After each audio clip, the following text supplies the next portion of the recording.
Now, the BBC has questioned the controversial social media influencer Andrew Tate at his home in the Romanian capital, Bucharest. Tate is under house arrest and being investigated by Romanian prosecutors for accusations including rape, human trafficking and exploiting women, which he denies. The BBC challenged him on whether his views about women broadcast to his millions of online followers harmed young people, as many teachers and police officers claim. Well, the interview, which had no set conditions, was Tate's first since being released into house arrest from police custody last month. Lucy Williamson reports now from Bucharest. We are doing an interview with you because you're facing some very serious allegations. Correct. Rape, human trafficking. Yep. And also because there's a great deal of concern about the things you say and the impact that they have on young people, on women. I don't think the concern's about the things I say. I think the concern is for the level of influence I have and the reach I have. Let's start with the allegations. Have you raped anybody? Absolutely not. Have you trafficked anybody? Absolutely not. Exploited any women for money? Absolutely not. But you have admitted using emotional manipulation to get women to work in the webcam industry for you. No. We have an open criminal investigation. I am absolutely and utterly sure I'll be found innocent. I know the case better than you. I know it intimately and you don't. I have seen all the criminal files and the evidence against me and you haven't. I know the truth of what happened and you don't. And I'm telling you absolutely and utterly, I've never hurt anybody, that the case that's been put against me is completely and utterly fabricated. And I'm never going to be found guilty of anything. And it's very difficult for me to answer your in-depth questions because we're sitting here inside of the territory of Romania. I'm beholden to the Romanian legal system, and I'm not going to incriminate myself. Let me read you then what you have said about what you have done. Sure. You have said, my job was to meet a girl, go on a few dates, sleep with her, get her to fall in love with me to the point where she'd do anything I say, and then get her on webcam so we could become rich together. I don't think that's what I personally said. I think that's exactly what you said on your website. No, I've never said that. That's something that you found on the internet. Doesn't mean I've said it. In your words. And again, once again, if any female on the planet has a problem with me, I strongly recommend her to go to the police and try and pursue me for criminal charges. I'm actually such a nice person that I've never had anyone come at me. The BBC has spoken to somebody since your arrest who says exactly those things, that with you it's all manipulation, there's an ulterior motive to everything you do. Is this Sophie? Oh, it's Sophie, the fake name, no face. I was so intent on wanting to please him and wanting him to be happy that I was just kind of, yeah, okay, do whatever you want. And what is she accused? Has she accused me of a crime, this imaginary Sophie?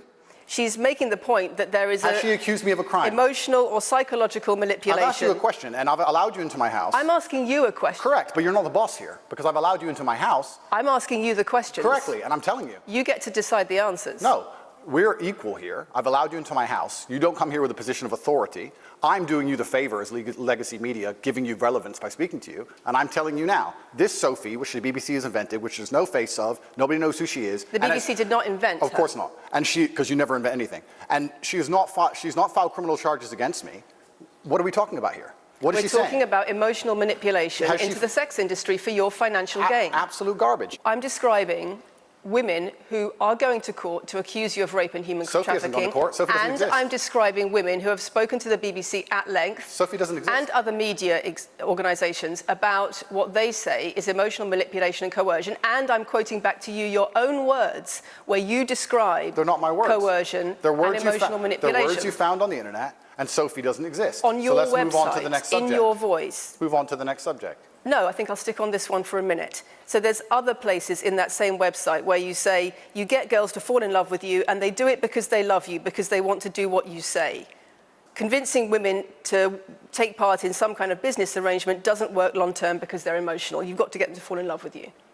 That's coercion, that's emotional manipulation, that's abuse. What you've found are clips from the internet, some text from the internet, and you're going to sit here and tell me that that's the reason I should be Your website, your words. It's not my website. Yes, it is. No, it's not. Check my website. Next. It's the website you've taken down, and I wonder why those comments have been taken down. No website's been taken down. My website is the same, and it's been the same for a very long time. You are accusing me, I'm guessing, what you're trying to say is you're accusing me, and you're trying to say that I'm guilty of the things I'm accused of, and that I'm emotionally manipulating people. I'm saying that you have said you emotionally manipulated people here for your own financial gain. No, absolutely not. It's not only about the criminal allegations. It's a much bigger issue. You've got children's organisations in the UK, you've got rape organisations in the UK, you've got the police naming you by name as someone who has a harmful influence on children and on women in the UK and elsewhere because of the things you say, because of the way you present gender relations, the way you say men should treat women. That's very upsetting. And the reason that's very upsetting is because I know that's not true. I'm genuinely a good person.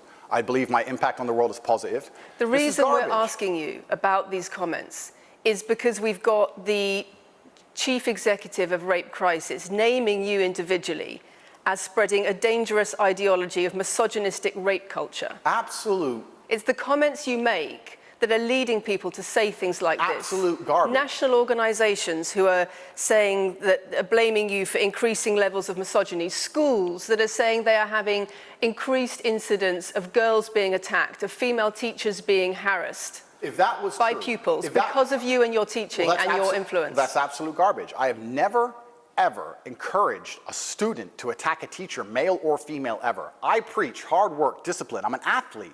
I preach anti-drug.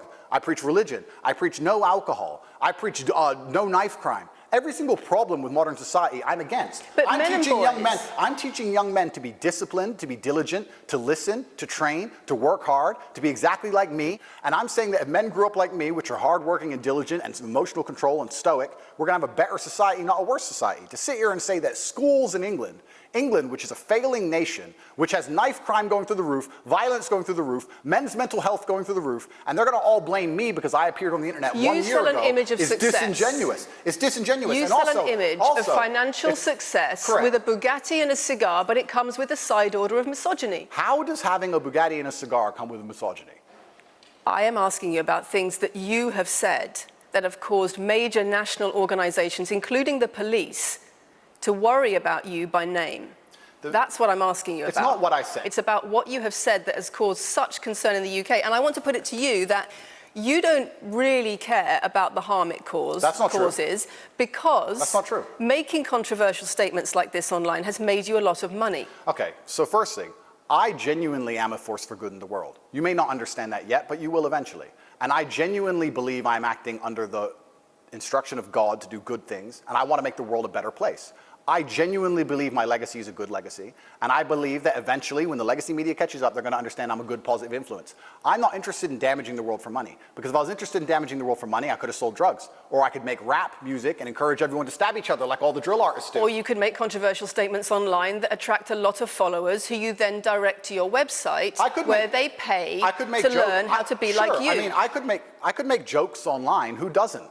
I mean, I could make a joke online. Are you saying that all the controversial things you've said are jokes? No, I'm saying that these organizations and the BBC who are going to sit here and pretend that I am the face of damaging the youth is absolutely garbage. It's completely disingenuous. It makes you money. And the reason, in fact, I've seen thousands and thousands of comments and have endless emails from women praising praising the fact that their sons are listening to me. Does it not worry you? The fact that the things I'm saying, does it not worry you? It would worry. Are you not concerned about your influence? It would worry me if I was genuinely damaging the world. But for you to sit here and say, Andrew, you've become the most Googled man in the world, you have billions of views, and one woman, is now saying that her husband is not the same man she wants him to be, when thousands and thousands of people are saying the opposite, well, then I would say I've presented you with case after case after case, with quote after quote after quote of people who are genuinely concerned about the impact you're having, and you brush it off as if it's nothing. No, what you have done is come here with an agenda, you've come here with loaded questions, you've come here with things taken out of context, you come here with things that you don't understand are satirical, and then you're going to also sit and say that one woman said that her boyfriend changed when he watched one of your videos.